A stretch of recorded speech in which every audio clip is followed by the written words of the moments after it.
You are listening to Larry Connors, USA.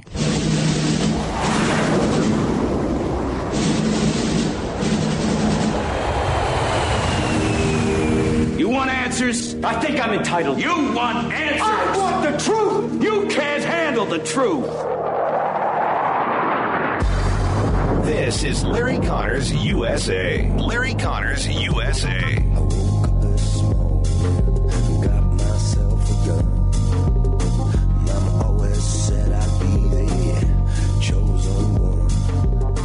We've seen the cancel culture on full display these last few years.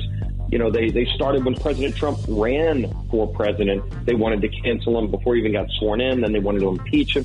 And then after he's gone, they want to just act like he wasn't even president. And they want to shut down Republicans. They want to close down Fox News and Newsmax and OAN. They would sure love to get you off the air. We're not going to let that happen. But they're serious about it. And I think it's important. Yeah, but I think it's important, Alex, that we call them out on it and that we put the mirror in front of them and remind them what happens on some of these other networks, their darling far left radical networks, and the garbage that they're spewing. Those words of Congressman Steve Scalise, Republican of Louisiana, Feb 26, 2021. You recall Congressman Scalise was targeted by a Bernie Sanders supporter as he opened fire on him and other Republicans at a baseball field while they were practicing for a little baseball game. And Scalise said, you have to blame the leftists. You have to blame their culture, their media, their spokesman. And they want us to take all the claim, I should say all the blame for anything that goes wrong when it involves anyone that might be conservative or linked to conservative, even if they really aren't. We're going to get into that in more detail. But if you want another example, a horrific example of what the left is now doing, the House passing the Equality Act to end legal recognition of biological sex. I've got a guest coming up later, Jarrett Stepman, writes for the Daily Signal, Heritage, and other groups, and says this Equality Act will impose transgender ideology on everyone.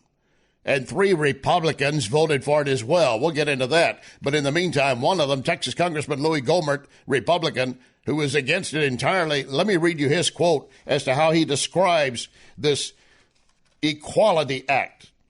He obviously voted against it. He said it attacks religious freedom. He says not about giving rights, it's taking rights away. He said, don't take my word for it. Just read from page 25. The Religious Freedom Restoration Act of 1993 shall not provide a claim concerning or defense to a claim under a covered title or provide a basis for challenge the application or enforcement of a covered title. Basically, eviscerates the First Amendment. We're going to spend a lot of time on that with Jared Stepman joining us later in the same hour. Well, the CPAC conference is underway in Florida, the Conservative Political Action Conference. Governor DeSantis of Florida welcoming the conference goers and pointing out how Florida has done things right and compared to Florida to New York and California and how they had totally messed up their economy and dealing with COVID, penalizing their people, crippling their people, the businesses, the schools, hurting everyone around them, in addition to what COVID might be doing. You want to hear more comments from Governor DeSantis. And among those appearing today at CPAC, a former New York Times reporter admits, hey, I'm kind of surprised that I'm here. I probably should be at an ACLU meeting if you look at my voting record. But he unveils what's behind the ugly curtain when it comes to, quote, news reporting, end quote, by the leftist media.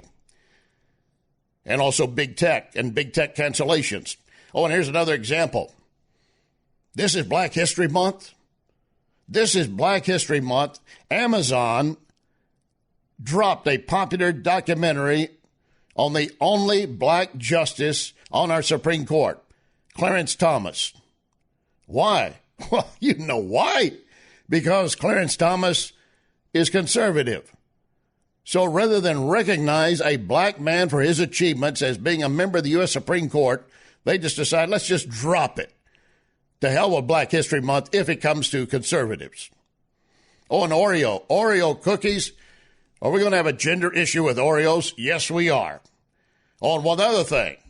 We told you yesterday that the House Democrats, some of them drafted a letter that suggesting that Biden should release the nuclear codes, not be the only one holding them, because apparently they had some kind of fear he might misuse them. You know what happened overnight? Biden authorized a strike against Shia militia groups along the Iraqi border in Syria. I'm not saying he was wrong, but we'll look at it. Lock and load. Ready. On the right.